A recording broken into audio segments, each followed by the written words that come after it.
Welcome back to another episode of Speaking of College of Charleston. Today we're talking to psychology professor Cindi May. May's expertise is in human cognition, aging, and intellectual disability, and she teaches courses on memory, cognition, and aging. Her research is aimed at developing strategies and interventions that optimize cognitive performance and outcomes, especially for populations who experience cognitive challenges. She has examined an array of factors that affect cognition, including circadian rhythms, emotion, curiosity, and educational settings.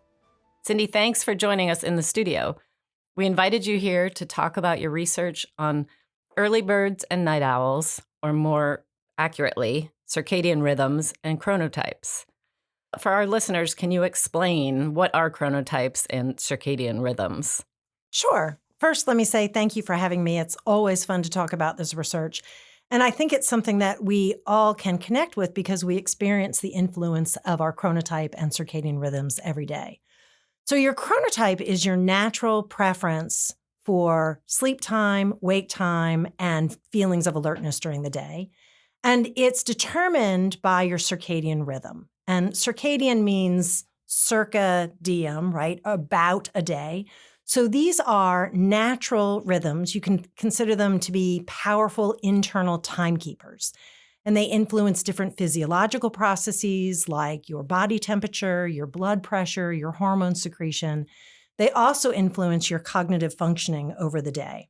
And all species experience these circadian rhythms. And the interesting thing is that although for humans, we all have these rhythms, the exact timing of them varies across individuals.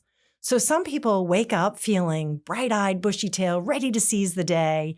They don't need their coffee. They wake up at the same time without an alarm. But over the day, their energy wanes, and maybe by 9 or so at night, they're ready for pajamas. These would be considered morning-type people, or some people call them larks. Other people are just the opposite. So they hit the snooze button a few times. They're fuzzy and foggy in the morning. They are reluctant to get up, but their energy increases over the day, and they have no problem burning the midnight oil. These would be considered evening types. Some people call them owls. And then there are lots of folks who fall in between, who are neutral types. They're not necessarily raring to go in the morning, but they're also not eager to burn the midnight oil. That's fascinating. And I have always known just by instinct what type I am. How can people, if they're curious, how can they find out what type they are? Yeah, it's actually quite easy and a little bit fun to determine your chronotype. So if you want a precise score, you can get one. You can simply search for the Morningness-Eveningness Questionnaire online. It's a simple questionnaire of about 19 questions, and these questions will ask you about your sleep-wake preferences, how you feel intellectually and physically early in the morning, how you feel intellectually and physically later in the day. And so if you take the really quick questionnaire, you can figure out whether you're a strong or a mild morning type, a strong or a mild evening type, or if you fall in that neutral category.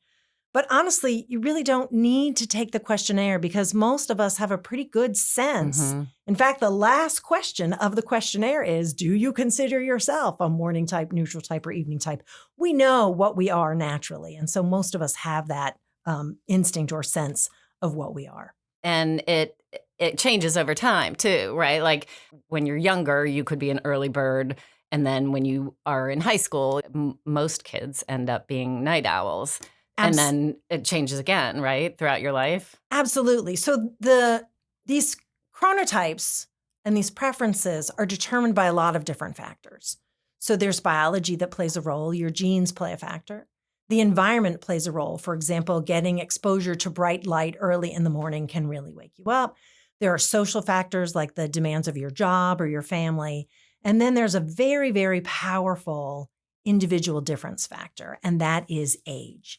And so what's interesting about this is that across cultures and continents, we see the same developmental path.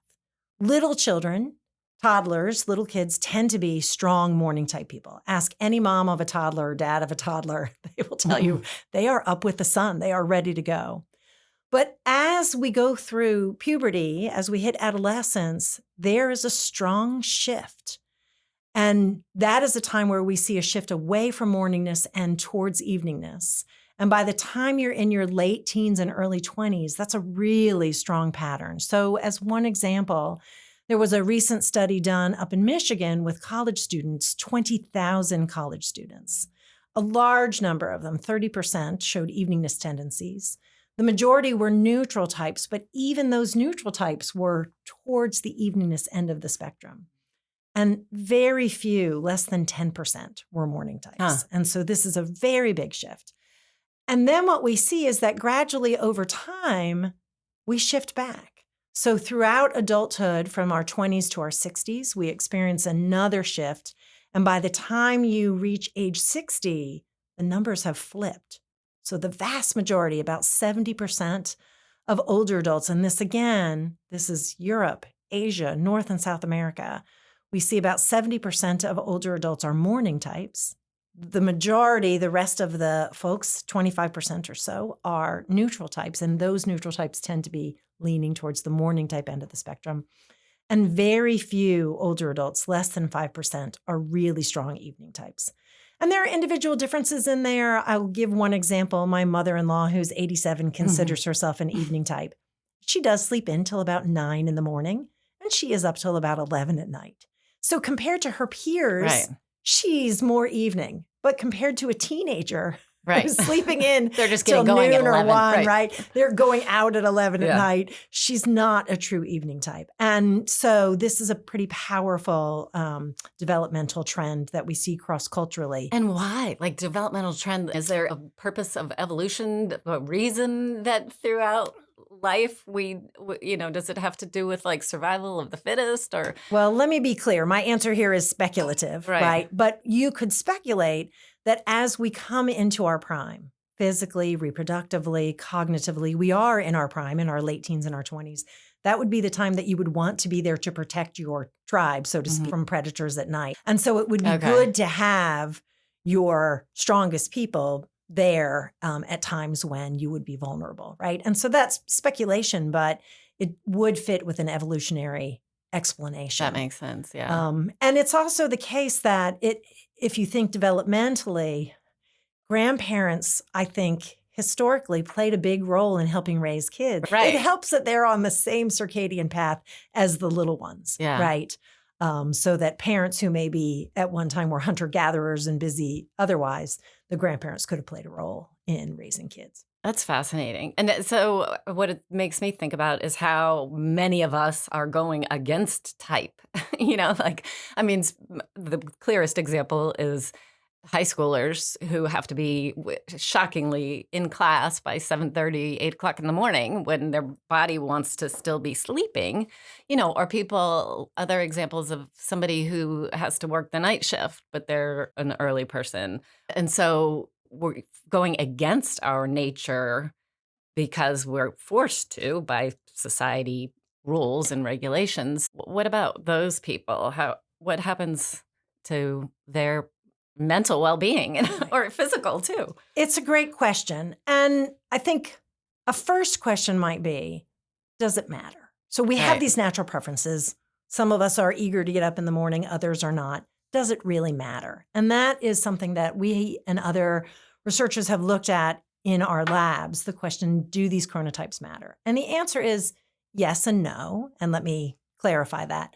So if you have a strong chronotype, if you're a strong morning type person or a strong evening type person, and the task requires careful analysis, attention to detail, thinking really carefully about information, difficult retrieval, skepticism, the answer is yes, it does matter. And so I can give you a couple of examples. We've looked at vigilance tasks and attention. And so one task that people are given is one that looks at their ability to really pay attention and make an appropriate, quick response, but when necessary, to withhold that response. And you can think about this like driving, right? If you're driving along, you need to make quick decisions. And if something runs in front of your car, you need to be able to step on the brake. So this is a simple task. People see numbers on a computer screen, the numbers 1 through 9, and their job is simply to press the space bar as fast as they can when they see a number, unless it's the number 3. And when it's the number 3, you have to withhold your response. And what we see is what we call a synchrony effect. And the synchrony effect is the finding that people perform best when they are tested at a time that aligns with their chronotype. So morning type people do better in the morning and evening type people do better in the evening. And we see this across tasks of attention, language, memory, decision-making, persuasion. As another example, people are willing to invest more time. They're more skeptical. They do careful analysis when they're making a complex decision if they're doing it at their peak time of day. At their off-peak time of day, you're far more susceptible to celebrity endorsements, to flashy pictures, to images. You go with your gut. Sometimes that works. And when it works, you're going to be fine at your off-peak time of day. There are lots of tasks that you might do, including mundane shopping, filling out paperwork, checking routine emails. Those kinds of tasks are going to work well at your off-peak time of day, whether you're a strong chronotype or not.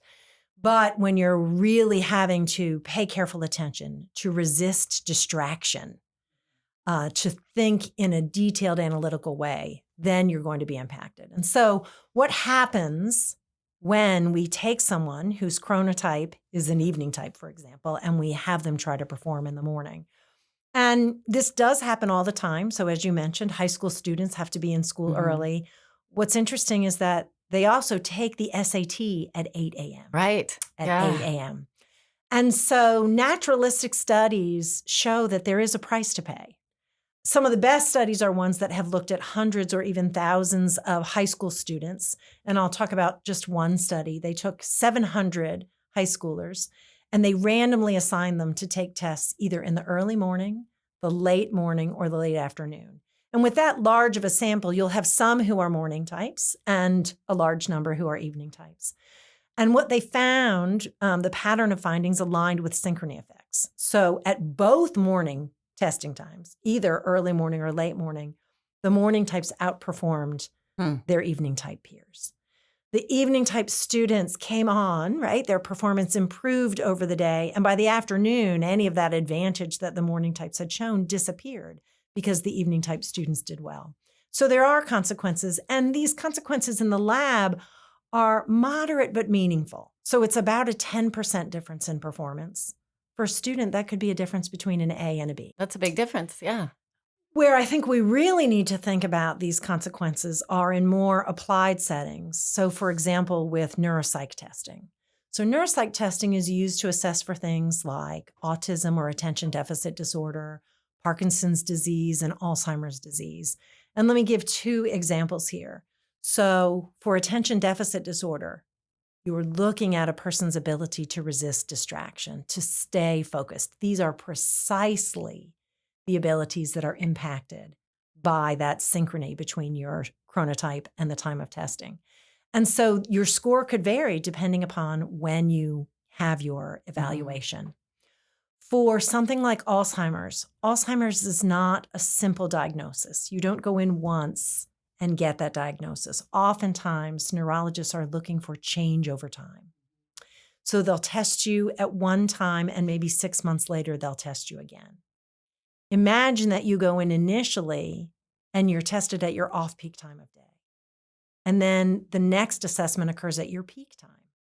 So you're receiving a bump in performance just because you're tested at a better time, and that could mask some of the cognitive deficits that you are experiencing. Alternatively, if you're tested at your good time of day first and then your bad time, the declines might be artificially exaggerated. So to get accurate assessments, particularly for older adults show pretty strong, as I said, 70% are morning types, and they tend to show bigger synchrony effects. So it's really important. You may have heard the expression sundowning that some patients with Alzheimer's experience. They may be pretty good in the morning, and then in the evening, their behavior and their cognition really can deteriorate. So the differences can be pretty strong, particularly for older adults, and this is something that we need to keep in mind. That's really interesting. And then whose responsibility is it? I mean, I guess you have to be your own advocate. You have to be aware of what chronotype you are, and then if you have the ability to schedule appointments at a certain time of day, because I just feel like there are so many things that shape who we are. We're constantly learning about ourselves, and it's whether it's your chronotype or whether it's your Myers-Briggs type or whether it's your working genius style, or there's so many things to know about yourself that you really have to be educated and an advocate for those types of things, because nobody else is going to tell you. It's true. And I will say, so sometimes when you list all of those things, people just throw this in as another nuisance factor, something else we have to work around. But if you're looking for an accurate diagnosis, and folks in the medical field are aware of circadian rhythms, so you may not know this, but more heart attacks occur in the morning, for example, because of changes in blood pressure, et cetera.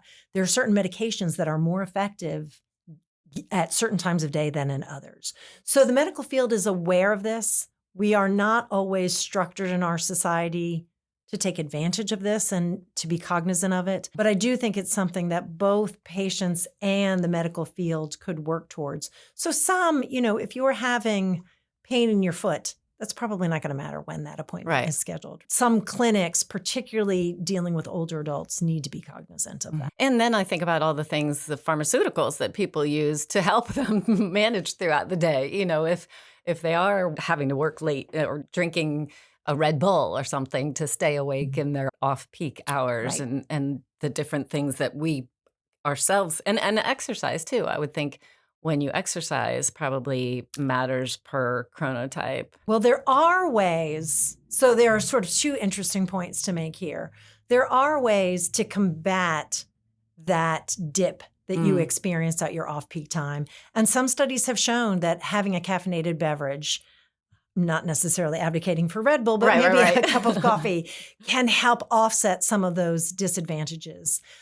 It is true that exercise has an impact. Exercise and light are two environmental factors that really affect your circadian rhythm. And so if you're a person who has to operate early in the morning and that's not your chronotype, exposure to bright light, exercising in the morning can really benefit you.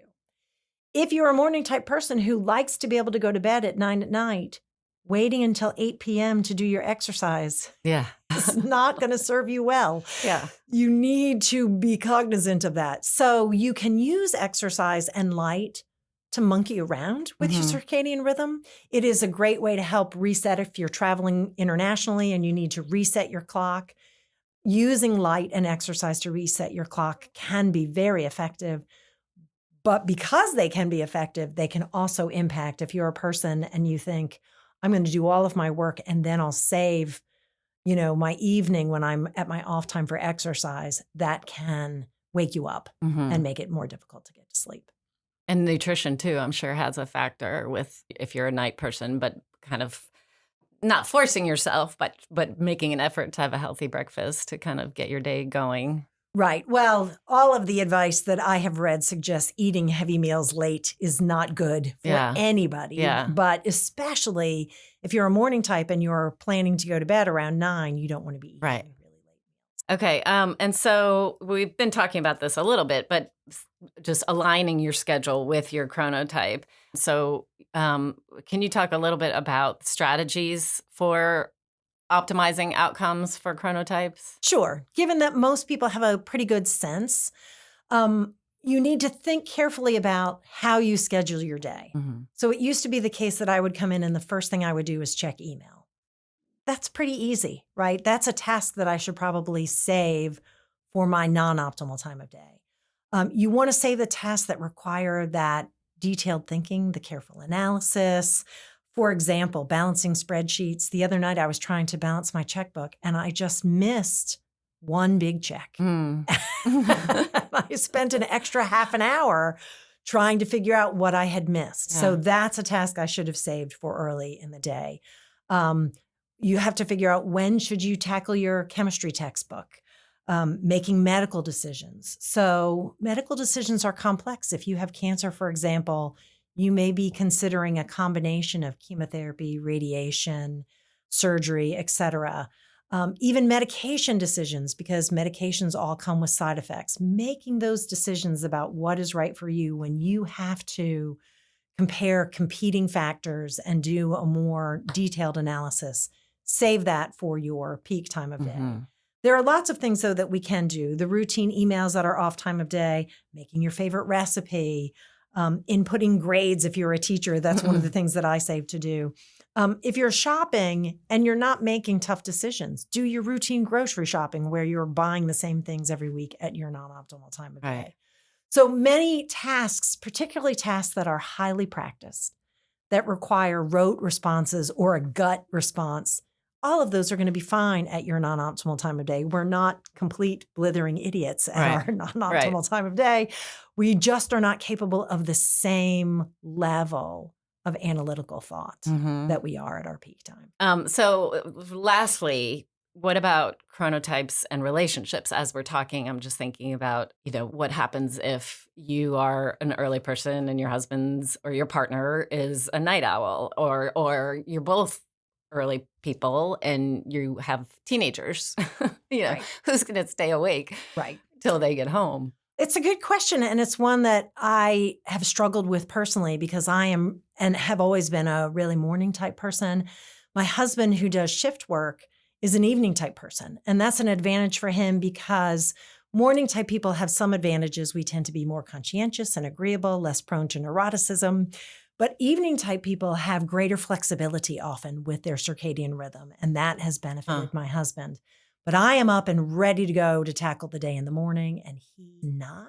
We had to establish a rule of no work, no business after 9 p.m. for me because I don't make good decisions at night. And so if you have a relationship like we do, you have to learn how to navigate that. And we have come to recognize that we need to schedule a time for more difficult decisions. We need to respect each other when we say, I really can't think about that right now. I am genuinely not good at thinking about complex things late at night. I will go with my gut. Sometimes that works and sometimes it doesn't. So respecting people's chronotype, I think, is a really important thing. And for parents of teenagers, I grew up with a father who was a Marine.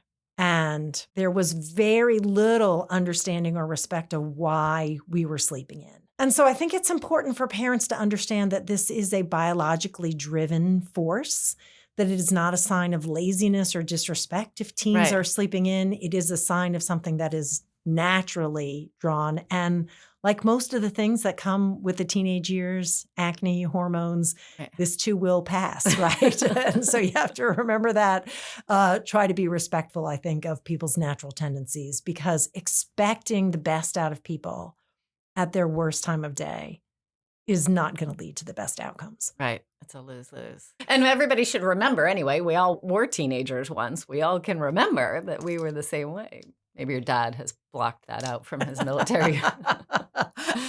Well, I think the military are a slightly different breed. I did a fun study at the Citadel because I've done lots of work with college students across the country looking at circadian rhythms. My own work has shown the same pattern that was found up in Michigan with those 20,000 undergraduates. I have found that most undergraduates tend to be evening types or neutral types who kind of lean towards eveningness.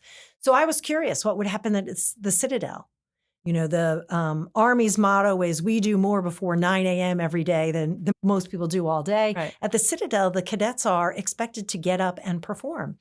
And I wondered to what extent this would impact their chronotype. So we gave the MEQ to the Citadel cadets. And what was interesting is that their scores were less evening than those that we saw at the College of Charleston. But if you dissect the questions, the reason for that difference is interesting.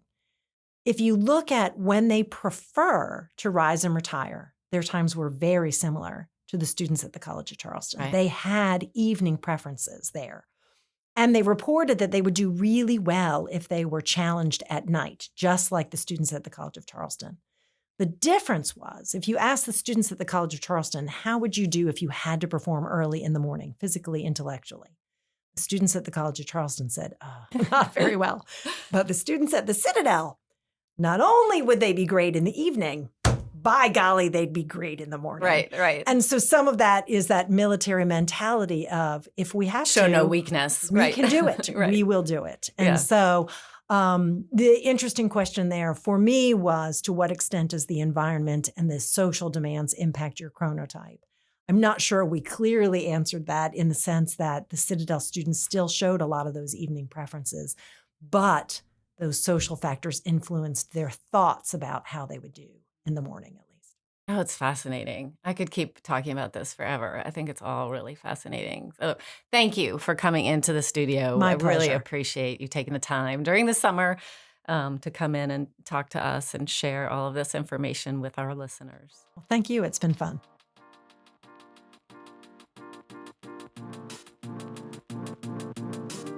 Thank you for listening to this episode of Speaking of College of Charleston with today's guest, Cindi May.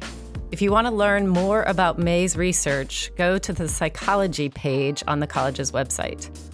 If you liked this episode, please help us reach more listeners by sharing it with a friend or leaving a review.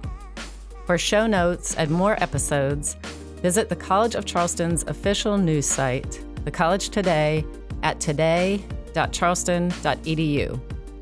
You can find episodes on all major podcast platforms. This episode was produced by Amy Stockwell, with recording and sound engineering by Jesse Kunz from the Division of Information Technology.